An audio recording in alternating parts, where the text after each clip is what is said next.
Olá, sejam todos bem-vindos, começando mais um programa Obsessão e Desobsessão de Sueli Caldas Schubert e aumentando cada vez mais o nosso time de trabalhadores, nossa equipe de, como é que é? Os caminheiros, os últimos serão os primeiros serão os últimos e somos todos caminheiros. Começando mais um programa Obsessão e Desobsessão. Gratidão por estar conosco e vamos dar as boas-vindas, então, para o nosso querido Sérgio, nosso participante de hoje, e já está combinando de fazer parte da equipe direto de Florianópolis. Seja bem-vindo, Sérgio. Eu que agradeço a oportunidade de estar aqui com vocês e poder aprender mais. A oportunidade e a gratidão é toda nossa de ter você conosco, e a gente ampliando cada vez mais os nossos horizontes, né? Por isso que somos caminheiros da luz, nós caminhamos para o horizonte, lá para o além, né, amiga? Falando com a nossa querida Ábia, agradecendo também sua presença direto de Minas Gerais. Seja bem-vinda, Ábia. Comendo bastante pão de queijo. Delícia! Saudade, viu? Muito bom estar de volta. Muito bom ter você com a gente. A gente também estava morrendo de saudade. Qualquer dia desse a gente vai aí comer um pão de queijo com você. Adorar. Obrigada. E vamos também dar as boas-vindas para a Alessandra. Seja bem-vinda, Alê, direto de Goiânia, nossa querida Goiás. Delícia, hein? Vamos aí agora passeando pelo Brasil, Tá bonito, né? ampliando o conhecimento. Muito bom estar aqui com vocês. Estou animadíssima. Para nossa equipe cada vez ficando maior, cada vez ficando mais gostoso ainda poder estar junto e aprendendo. Que seja uma noite muito aprendizado. Que assim seja, que assim seja, que assim seja. Só ampliando os nossos horizontes, né? A luz é o limite. E seja bem-vindo também, João, nosso diretor, idealizador, que mantém a chama em nossos corações funcionando e acesa. Obrigada, João, seja bem-vindo. Está desligado o áudio. Você abre para a gente, por favor? Isso é recorrente, né? Falar com o áudio desligado. Mas eu agradeço você, a todos que estão aí, principalmente o Sérgio, que aceitou o convite de trabalhar com a gente. Muito obrigado.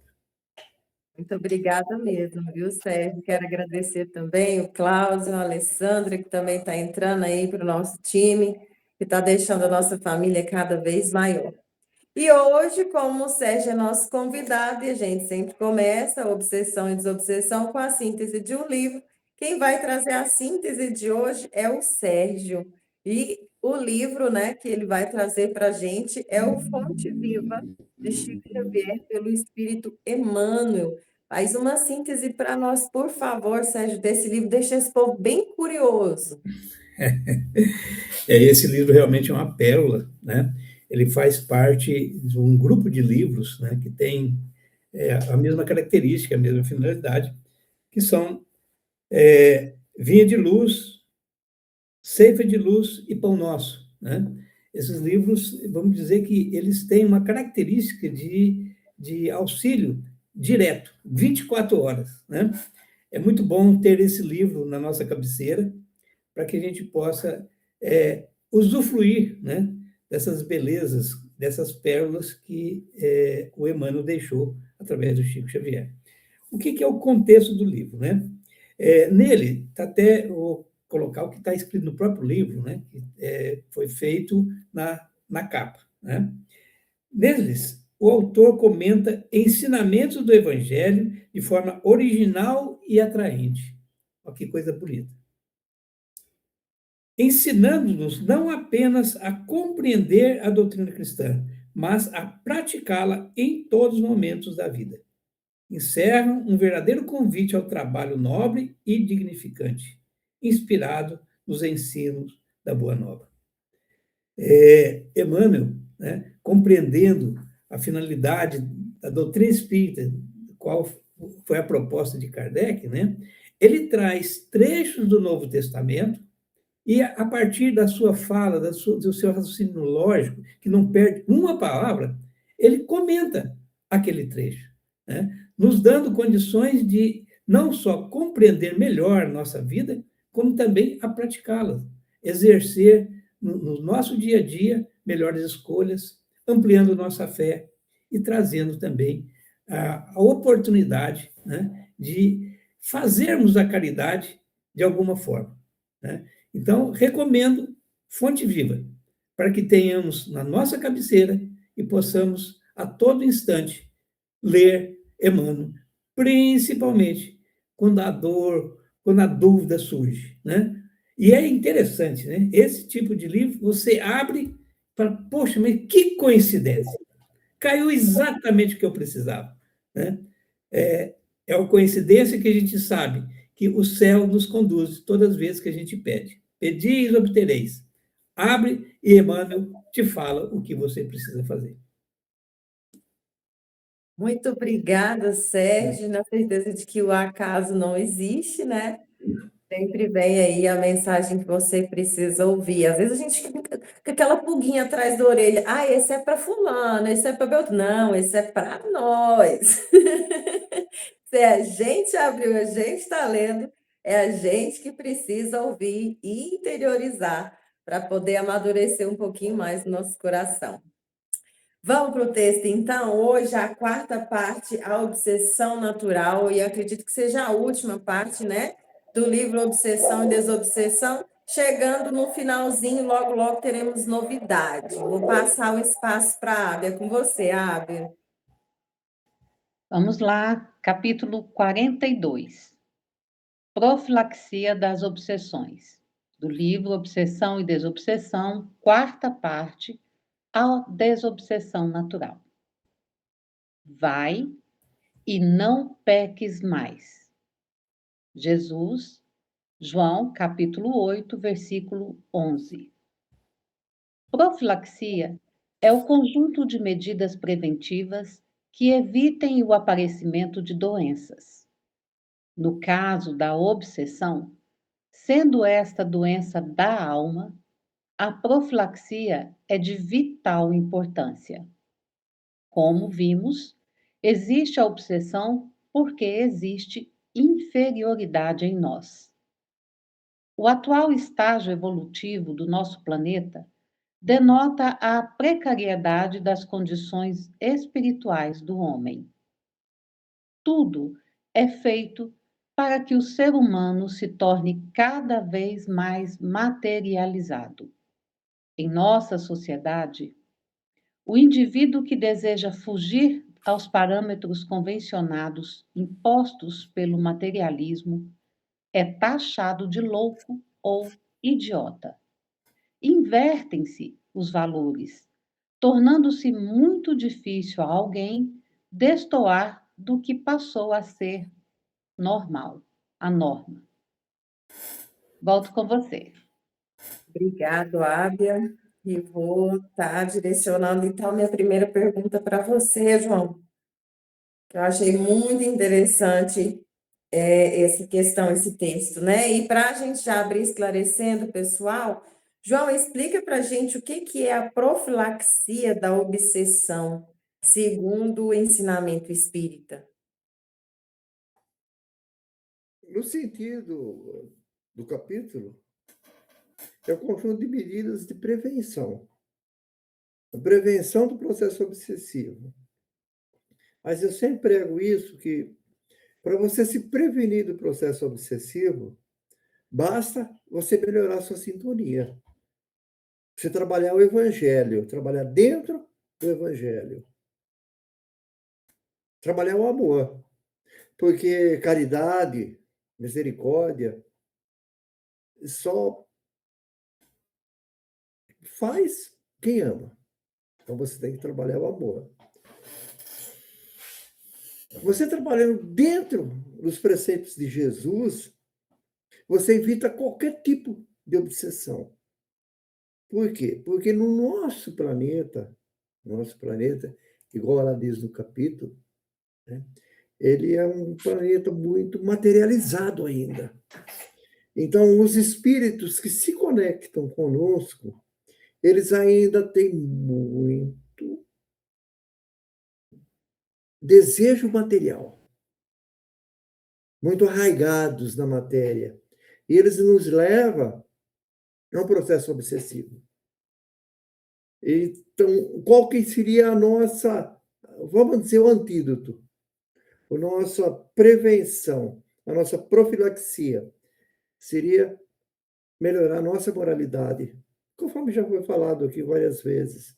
Não só a moralidade, melhorar a sua sintonia vibratória, para que a sua sintonia vibratória seja uma sintonia diferente daqueles espíritos materializados. É difícil? É difícil. Reforma íntima. Você tem que se reformar, se modificando, trabalhando no bem. Porque nenhum obsessor gosta de trabalho, né? De ver você fazer sopa para aquelas pessoas que têm fome.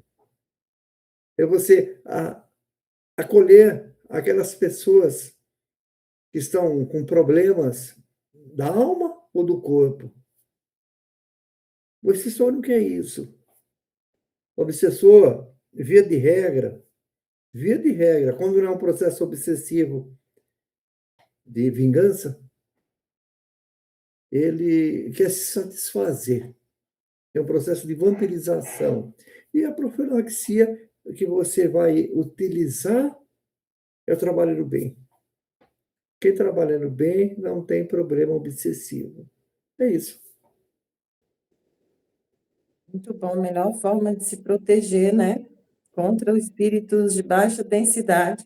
Esse é um espírito de alta densidade. Vamos abrir espaço, então, para a Lê. A Lê, você gostaria de complementar a fala do João? Ele foi bem incisivo, né? Porque realmente, toda vez que fala em profilaxia, é uma prevenção. Então, essas as medidas que nós vamos tomar. A melhor defesa contra as sombras é a luz que nós acendemos em nós mesmos. Como o Minelli já disse, é a reforma íntima, é o trabalho no bem, não tem jeito. É aprender a manter o coração em sintonia com os espíritos superiores, como sempre nos traz, né? Vigiai e orai. Fazer a renovação íntima para ter um equilíbrio. É isso. Muito bom. Para não entrar muito já na outra, né? Estudou o roteiro. Sim. Parabéns. Então, a gente volta para a segunda parte do texto. É com você, Abre.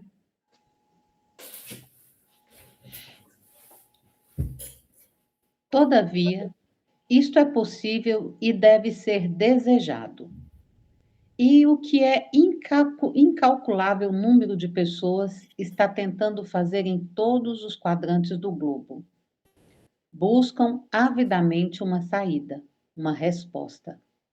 Desorientados, lançam-se de corpo e alma atrás de falsos profetas, que os aglomeram em torno de crenças esdrúxulas. Quando não buscam outros derivativos no tóxicos, no álcool e etc. Poucos, porém, têm discernimento preciso para escolher o caminho certo, que não lhes traga consequências funestas. Sem embargo, o Espiritismo representa a porta que se abre a descortinar esse caminho, que não é privilégio dos espíritas, pois o Senhor tem meios de mostrá-los a todos os povos, a todos os homens, de diferentes maneiras e gradações. Volto com vocês. Obrigada, Ábia. E eu vou continuar com você, Ale. A nossa segunda questão. Como o Espiritismo auxilia o homem na prevenção das obsessões? Kardec já traz no livro dos médios que a obsessão ela é um resultado da relação de sintonia entre o encarnado e um desencarnado. Então, a verdadeira proteção, às vezes a gente fica esperando que está nas práticas exteriores, mas não, ela é interna, é nas nossas práticas íntimas, na nossa renovação, na famosa reforma íntima, né? Então, o Espiritismo ele vai auxiliar através do conhecimento, porque pelo conhecimento, ele vai permitir compreender que nós somos responsáveis pelas nossas ações, e que elas têm consequências, que aí vem a lei ali de causa e efeito. Porque se nós somos imortais, porque já ensinamos isso, porque nem toda religião já vai trazer esse conceito, então nós já vamos entender que a vida vai continuar depois da morte. Tanto a gente vê, né, nos livros, morri e não morri. Ou seja, ela vai continuar. Então, os pensamentos, os sentimentos, vai continuar estabelecendo essa ligação entre os espíritos. Então, quando a gente entende essa lei de afinidade, a pessoa vai deixar de atribuir ao acaso, ao externo, para entender que não, que nós somos responsáveis pelo que cultivamos. Então, eu acredito que o Espiritismo mais auxilia mesmo é esclarecer em respeito às influências dos espíritos. E o principal, que eu acho, é desenvolver essa fé raciocinada, que não é uma fé cega, porque a gente já leva tudo ali pela razão também, tudo tem uma resposta. Estimula também a reforma íntima, ensina a oração com a vigilância, porque não adianta só você orar sem ter a vigilância, tanto que é vigiar e orar. Incentivar a prática da caridade, e aquela caridade ativa mesmo, verdadeira, não só aquela para fora, só para, estou fazendo caridade, não, aquela ativa mesmo, em que você realmente vai ajudar por necessidade do outro para suprir. Oferecer recursos também de amparo espiritual. Então, é conduzir ao evangelho mesmo de Jesus, vivenciar esse evangelho dele. É isso. É igual você falou, né? Vivenciar, porque eu acho que conhecer, todo mundo já conhece, né? Mas o Não diferente precisa é, ser só o evangelho, que seja a Bíblia. né? Independente da religião, não adianta só conhecer, é praticar. Então, eu acho que todas as religiões, não só o Espiritismo, o que mais pode contribuir é vivenciar o que você lê, que são os ensinamentos de Jesus. Exatamente, muito bem dito, obrigada. Sérgio, você gostaria de complementar a fala da Lê? Eu acho interessante quando usa a palavra, né, profilaxia, é uma palavra mais da área médica, né, da área biológica. Por exemplo, se nós ficamos sabendo que tem uma cepa nova de gripe, né, o que que a gente faz? A gente toma vacina, tenta não ficar perto de pessoas que já pegaram a gripe, né? A gente, às vezes, se precaver, né? Usando máscaras, ou seja, a gente faz uma prevenção para que a gente não pegue uma gripe. Então, isso é conhecido de todos nós. Só que existe uma epidemia que nem todo mundo está atento a ela, que é a epidemia das influenciações espirituais, né? Segundo o Livro dos Espíritos, de ordinário são eles que vos dirigem, né? Quando Kardec pergunta se eles influenciam nosso pensamento e ato. Isso é uma influenciação. E a obsessão é uma influenciação quando o espírito está querendo fazer algum mal à pessoa, né? Vamos dizer assim, de forma mais grosseira. Então, como a gente prevê, como a gente se precaver de não receber uma influenciação de alguém, né? Eu poderia dizer até dentro do Livro dos Médiuns, tanto de encarnado como de desencarnado, né? Então, a obsessão vem através do nosso pensamento, nosso sentimento, estimulando-nos, né, a agir de forma não correta, para que isso possa trazer-nos algum transtorno.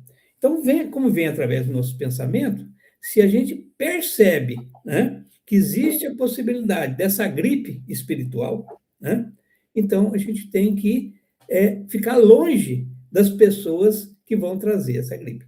Ou seja, como fica longe do espírito que vai me influenciar? Não sintonizando com ele, né? Então, diga-me o que você pensa, como você age, eu direi com quem tu andas, né? É um pensamento bem parecido com aquele que a gente conhece. Como não andar com esses espíritos? Tendo um comportamento que não traz a eles, né, o motivo de nos influenciar. E foi colocado muito bem, então, pela Alessandra, que é fazendo alguma coisa de bom, fazendo a caridade, tentando estar com um pensamento elevado, um pensamento que não atrai esse tipo de espírito, né? Mas se a gente, por exemplo, dá uma descuidada, né, dá uma tropeçada e começa a ficar com intriga, com inveja, com ciúme, né, ou então até irritado com alguém, blasfemando, injuriando, o que que acontece? Nós vamos achar companhias que querem isso também, que também fazem isso, né? Então, de certa forma, a profilaxia, como a gente evita, é tentando ter comportamentos mentais e comportamentos de atitudes, né, também de forma mais altruísta, de forma que a gente tenta fazer o bem e não deixar que entre, né, esses tipos de pensamento, esses tipos de influência em nossas vidas. Muito bom, muito bem colocado, meninos. Muito obrigada. E a gente abre espaço novamente para a Ábia, para a última parte do texto. É com você, Ábia.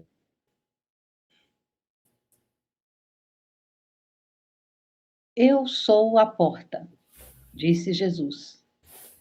Este o rumo que se nos oferece. E na mensagem de amor trazida pelo Mestre, que encontramos a nossa destinação. As experiências amargas que temos tido no passado indicam-nos ser esse o único meio de salvação. Salvação das moléstias da alma que se instalaram em nós. Assim, a única profilaxia eficaz contra a obsessão é a do Evangelho. É praticar o bem e ser bom, tal a rota que a doutrina espírita estabelece para nós, revivendo a moral evangélica, aquela que reúne todas as formas de amor capazes de nos imunizarem contra os vírus negativos, livrando-nos de contrair novas doenças da alma. Com vocês. Muito obrigada, Ale. Eu vou continuar com você, Sérgio. Mas sua resposta foi tão completa da questão anterior que você já quase que respondeu essa aqui praticamente. Então a gente já continua nela, tá bom? Só para a gente seguir o roteiro, fala para a gente, por favor, Sérgio, qual é a principal defesa contra os vírus negativos, né? Ou males da alma mencionados no texto. É interessante que o texto aborda uma questão muito importante, né? A gente aprende com o Espiritismo uma verdade inconteste, né? Trazida por Kardec, com explicações lógicas e bastante pertinentes, que é a lei da reencarnação, né? Então, muitas vezes a gente traz do passado, né, necessidade de reconciliação. E, às vezes, esse companheiro que não está que nós precisamos reconciliar com ele, ainda não reencarnou. E ele ainda continua, né, querendo nos molestar, querendo nos atingir. E isso vem, né, processo obsessivo. Então, dentro também daquilo que a gente estava falando, né, como não sintonizar com ele? Talvez aí, a gente, utilizando do processo de caridade, aprendendo com o Espiritismo, a gente, às vezes, precisa sintonizar com ele, mas para que ele possa aprender, né? Então, imagina, o companheiro que quer nos prejudicar chega perto de nós, né, para poder influenciar, trazer pensamentos ruins, para que a gente possa também, vamos dizer assim, quebrar a cara na vida, né? E a gente pega, vai fazer uma sopa, como o João colocou, né? Ele vai ter que acompanhar fazer sopa. A gente vai fazer uma visita para uma pessoa doente, né? Nós vamos para o centro espírita fazer um curso, nós vamos, ou então, fazer uma palestra, ou receber um passe, né? Então, o que a gente faz? A gente leva o companheiro para participar, né? Então, é uma maneira também de ajudar nessa doença da alma, quando tem uma influência espiritual que vem do passado e que é uma perseguição, né? Quanto a essas influências fortuitas, né, que nós baixamos nosso nível de procedimento mental e de atitudes e fazemos sintonia com esses companheiros que estão aí à espreita, né, serve a mudança brusca de pensamento, né? Tem uma imagem muito interessante que ela fixa essa ideia, é que se está um urubu circulando em nossa mente, né? Está lá passando por cima da nossa cabeça, vem para cá, dá um rasante na gente, né? E a gente olha, e se a gente começa a achar bonito aquilo, daqui a pouco o que esse urubu faz? Ele pousa no nosso ombro, né? Se ele pousa no nosso ombro e a gente não faz nada, o que ele faz? Ele faz um ninho. Então, é a questão da obsessão. Ela chega devagarzinho, né? Nós vamos, às vezes, até gostando ela, que seria um passo da fascinação, e depois ela se incorpora como uma obsessão que fica mais complicado da gente se livrar dela, né? Então, curar a alma, fazer o bem, seguir o Evangelho, lembrar de Cristo, seguir o Cristo, ou seja, o Evangelho de Cristo, né?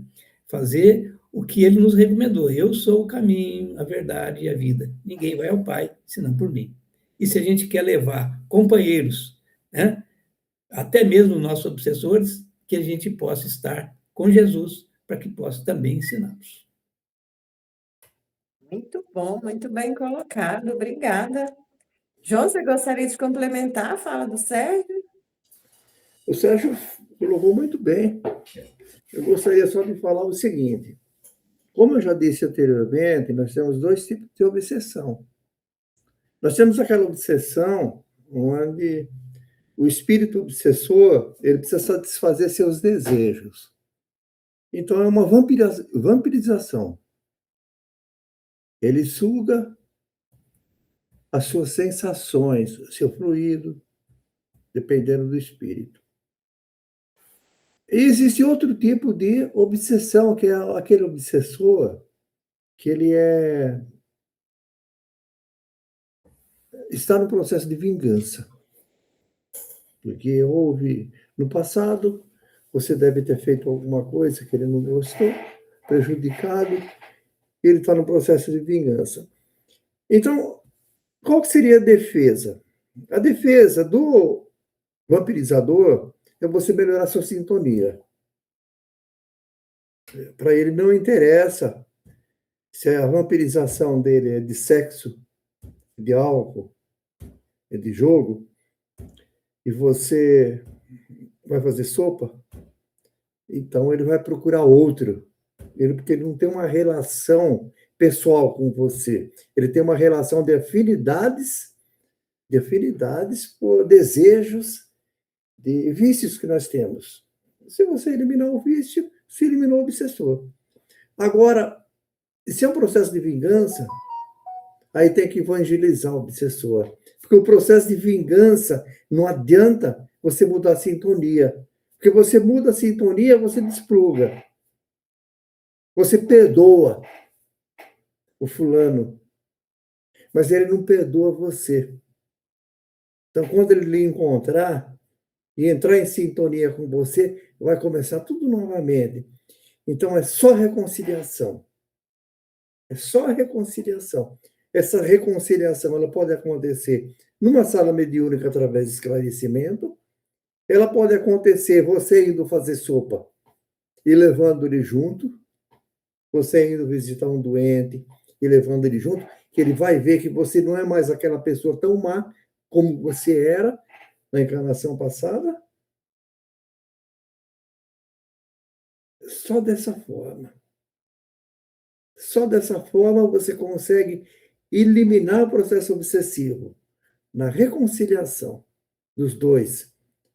E a mais difícil, que é nascer na mesma família.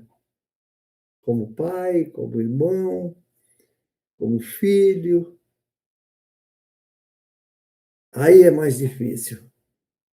Porque aí você vai conviver com aquele espírito que você tem diferença e você vai aprender a amar pela dor. Ele vem como um filho doente, ele vem como um pai doente, e você tem que conviver com aquilo e aprender pela dor. Então é mais fácil a reconciliação pelo amor. É isso. E a gente tenha mais lucidez, né, para escolher o caminho do amor. A maioria espera a dor chegar, experiência própria. E eu vou continuar com você, João, para a gente fazer, então, a nossa última questão do dia.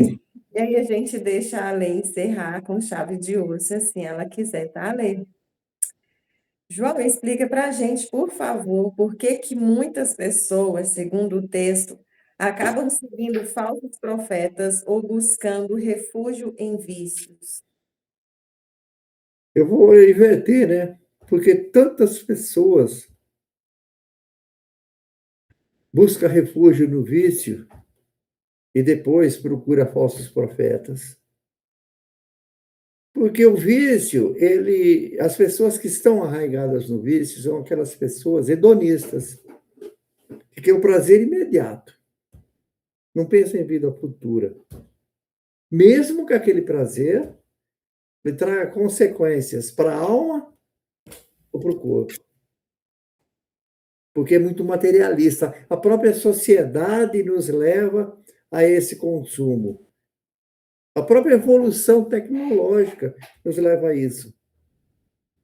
Há 100 anos atrás, talvez até menos, as pessoas se dedicavam à leitura, à arte, à música, à reunião familiar. Hoje, com a tecnologia, as pessoas estão cada vez mais materializadas e maior consumo, maior necessidade de consumo. Primeiro ponto. E segundo, por que procurar o falso profeta? Porque o falso profeta é aquele que te promete maravilhas, maravilhas, respeitando qualquer religião, todas elas. Mas é aquele que põe a mão na sua cabeça e fala: você está salvo. Você crê em Jesus que você está salvo. Ah, mas eu traí minha esposa. Não traia mais. Crê em Jesus que você está salvo. Ah, eu matei. Não tem problema. Agora, ou um falso profeta que lhe diz para você: você faz essas orações, faz 35 orações, e você vai receber o céu. Você já está perdoado, você fazendo essas orações, e você vai receber o céu. Você será um homem feliz. Mas eu pequei, eu matei, eu roubei. Você matou quantos? 2? Então é 70 orações. Se você tivesse matado um só, era 35, mas como você matou 2, é 70. Então, respeitando todas as religiões. Não é apologia a nenhuma religião. Isso, eu procuro o falso profeta, aquele que vai trazer para mim, aquele que eu estou traindo minha esposa hoje, eu vou lá, eu falo com esse profeta, ele me absolve, aí eu posso trair amanhã novamente. Então, eu posso ficar arraigado no vício, arraigado no materialismo, e estarei salvo. Porque todos nós acreditamos que um dia seremos salvos, inclusive o materialista. É isso. Quem dera que fosse tão fácil, tão simples, né? Oh, Deus. Você gostaria de fazer algum complemento além da fala do João? Eles vão por esse caminho justamente porque é uma fuga do esforço próprio, porque tem aquela ilusão do menor esforço, porque é muito mais fácil eu procurar. E não é só os encarnados, não, tanto o encarnado quanto o desencarnado também. Que às vezes eles vão procurar o falso profeta porque a imaturidade humana ela vai procurar a porta larga, onde tem respostas mágicas, como o Minelli estava dizendo. Ah, eu vou lá e vou fazer um sacrifício que eu estou perdoado. Não, o processo de transformação interior, ele exige sacrifício sim, mas é de autodisciplina, é do seu tempo, é da sua reforma íntima. Então, quando alguém ali depara com alguém que promete esses milagres, soluções instantâneas, porque tudo está muito instantâneo, né? Aquela salvação sem trabalho, sem esforço nenhum, está só alimentando seu orgulho, sua vaidade. A mente invigilante com certeza vai ceder, porque para mim é um refúgio, para mim é uma fuga, é mais fácil. E, infelizmente, as pessoas preferem transferir a responsabilidade da sua própria evolução para uma fórmula exterior. Que a partir do momento que eu faço isso, eu tiro a minha responsabilidade. Mas eu também ponho na mão dos outros o meu destino, que eu vou ter que voltar para percorrer esse caminho até eu aprender que sou eu que vou ter que pegar as rédeas. Então, esse refúgio, tanto do vício, tanto do vício químico, até por comportamento, porque tem um vício do comportamento também, que vai ser só aquela anestesia imediata, aquele alívio, aquele esquecimento do problema, que aquele espírito não é capaz de suportar. Uma hora ele vai ter que voltar por aquele caminho novamente, para poder passar o que ele não passou, porque ele é interior, ninguém vai passar por mim. Então, tanto os vícios quanto os falsos profetas vão ser um mecanismo mesmo de comodismo mental, de fuga da realidade.